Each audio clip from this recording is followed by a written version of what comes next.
राधे राधे। आज हम आपके लिए एक ऐसी वाक्या लेकर आए हैं जब मंदिर छोड़कर भक्त के साथ चलने को मजबूर हुए भगवान श्री कृष्ण।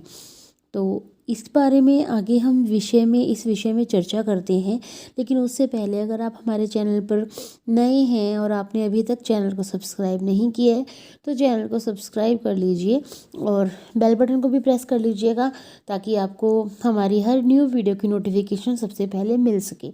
आप शॉपिंग करने के साथ साथ हमारे यहाँ से ईश्वर भक्ति से जुड़ी हुई सब बातें भी आपको मिलती रहेंगी। तो ईश्वर है या नहीं, इस विषय पर आज भी विचार विमर्श होते रहते हैं। जो मानते हैं कि ईश्वर है उनके लिए उनका निराकार रूप भी उतना ही महत्व रखता है जितना कि ईश्वर का साकार रूप, और जो नहीं मानते तो उनके लिए कुछ भी मायने नहीं रखता। इसलिए ईश्वर को हर हाल में मानने वालों को आस्तिक और उन्हें न मानने वालों को नास्तिक कहा जाता है। कुछ ऐसे आस्तिक भक्तों का मत है कि जब कभी हम विपदा में होते हैं, परेशानी में होते हैं, ईश्वर हमारी सहायता जरूर करने आते हैं। पुराणों में भी भक्त और ईश्वर के अटूट प्रेम से संबंधित बहुत सी कहानियाँ आज भी लोकप्रिय है। ऐसी ही एक कहानी आज हम आपको बता रहे हैं जिसके द्वारा आपको भक्त और भगवान का रिश्ता कितना अटूट है पता चल जाएगा। हमारे देश में साक्षी गोपाल नाम का एक मंदिर है। एक बार दो ब्राह्मण वृंदावन की यात्रा पर निकले, जिनमें एक बूढ़ा था और दूसरा जवान था। जो उनका सफ़र था काफ़ी लंबा था और कठिन था, जिस कारण उन दोनों को बहुत सारी परेशानियों का सामना करना पड़ा। उस समय रेलगाड़ियों की भी सुविधा उपलब्ध नहीं थी, क्योंकि ये बहुत पुरानी बात है। तो जो बूढ़ा व्यक्ति था वो ब्राह्मण युवक का अत्यंत आभारी था, क्योंकि रास्ते में ना उसने वृद्ध व्यक्ति की सहायता की थी। और वृंदावन पहुंचकर उस बूढ़े ने कहा, हे युवक, तुमने मेरी अत्यधिक सेवा की है, मैं तुम्हारा अत्यंत आभारी हूँ। मैं चाहता हूँ कि तुम्हारी इस सेवा के बदले में मैं तुम्हें कुछ पुरस्कार दूँ। उस ब्राह्मण ने कहा कि नहीं, मुझे कुछ नहीं चाहिए। पर बूढ़ा व्यक्ति जो था जिद करने लगा। फिर उस बूढ़े व्यक्ति ने अपनी जवान पुत्री का विवाह उस ब्राह्मण युवक से करने का वचन दिया। ब्राह्मण ने समझाया कि ऐसा नहीं हो सकता, क्योंकि आप बहुत अमीर हैं और मैं तो बहुत ही गरीब हूँ। यह जो उनकी बातचीत थी मंदिर में भगवान गोपाल कृष्ण के श्री विग्रह के सामने हो रही थी। लेकिन बूढ़ा व्यक्ति अपनी हट पर अड़ा रहा और फिर कुछ दिन तक वृंदावन रहने के बाद दोनों घर लौट आए। वृद्ध आदमी ने सारी बातें घर आकर बताई। उसने अपनी बेटी का विवाह एक ब्राह्मण से तय कर दिया है, पर पत्नी को यह सब मंजूर नहीं था। उस बूढ़े पुरुष की पत्नी ने कहा, यदि आप मेरी पुत्री का विवाह उस युवक से करेंगे तो मैं आत्महत्या कर लूंगी। कुछ समय बीत गया। उसके बाद ब्राह्मण युवक को यह चिंता थी कि वृद्ध अपने वचन को पूरा करेगा भी या नहीं।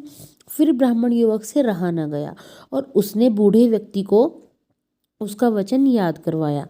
वह बूढ़ा पुरुष चुप रहा और उसे डर था कि अगर वह अपनी बेटी का विवाह इससे करवाता है तो उसकी पत्नी अपनी जान दे देगी।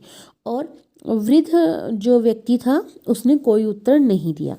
तब ब्राह्मण युवक उसे उसका दिया हुआ वचन याद करवाने लगा। तभी बूढ़े आदमी के बेटे ने उस ब्राह्मण युवक को यह कहकर घर से निकाल दिया कि तुम झूठ बोल रहे हो और तुम मेरे पिताजी को लूटने के लिए आए हो। फिर ब्राह्मण युवक ने उसके पिता द्वारा दिया गया वचन दोबारा से याद करवाया। फिर ब्राह्मण युवक ने कहा कि यह सारे वचन तुम्हारे पिताजी ने श्री विग्रह के सामने दिए थे। तब वृद्ध व्यक्ति का जो बड़ा पुत्र था, जो भगवान को नहीं मानता था, युवक को कहने लगा, अगर तुम कहते हो कि भगवान इस बात के साक्षी हैं कि मेरे पिता ने वचन दिया है और वो इस बात को आकर यहाँ बोल सके, तो तुम मेरी बहन के साथ जो है विवाह कर सकते हो। तब युवक ने कहा, हाँ, मैं भगवान श्री कृष्ण से कहूँगा कि वे साक्षी बनकर आएं और यहाँ पर आकर गवाही दें। उसे भगवान श्री कृष्ण पर पूरा विश्वास था कि भगवान श्री कृष्ण उसके लिए वृंदावन से ज़रूर आएंगे।